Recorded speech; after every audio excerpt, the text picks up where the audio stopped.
Theo bên này là món heo quay nha. Này chấm vô.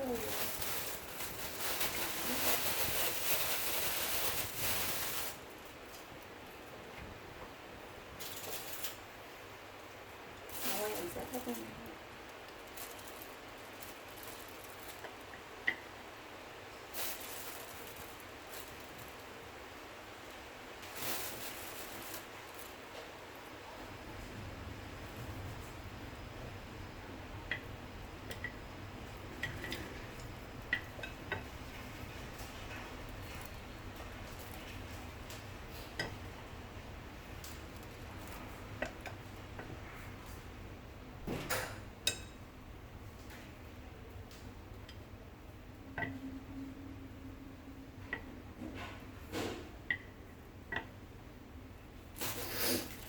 Người có mặt ngực gì vậy? Chít chít cái vậy?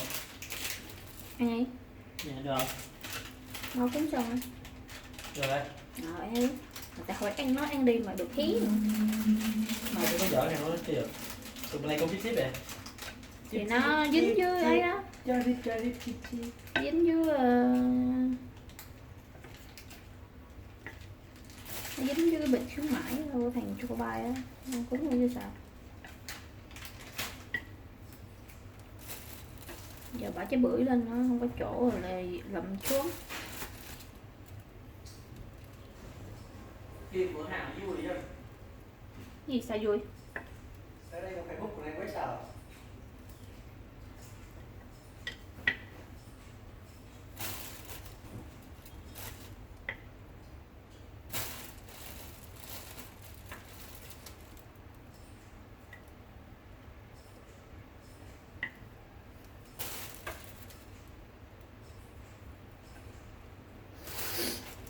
Có gì vui?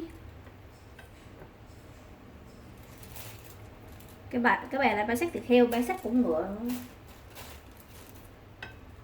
Đây có nó to ấy. Sắc nó bự miếng nhỏ.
Tinh tinh tinh ta.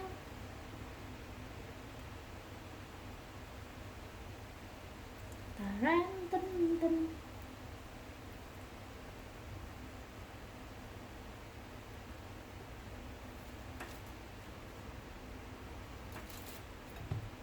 Sorry.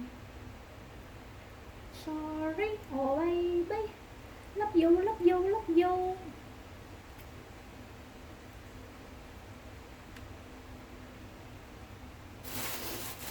Xong nha các bạn. Mình sẽ có dĩa heo quay với... Xong rồi anh. Ủa anh nước heo quay mình có cúng không hay cúng nước mắm? Nước mắm hả?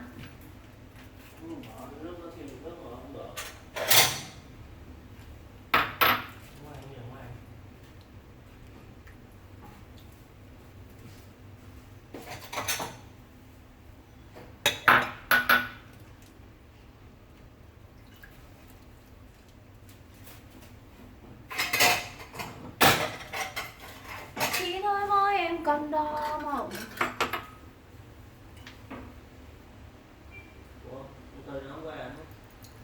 Tì nó lên trường nó kêu chiều nó qua luôn rồi, nãy giờ em đâu nhắn tin nó được, không có mạng.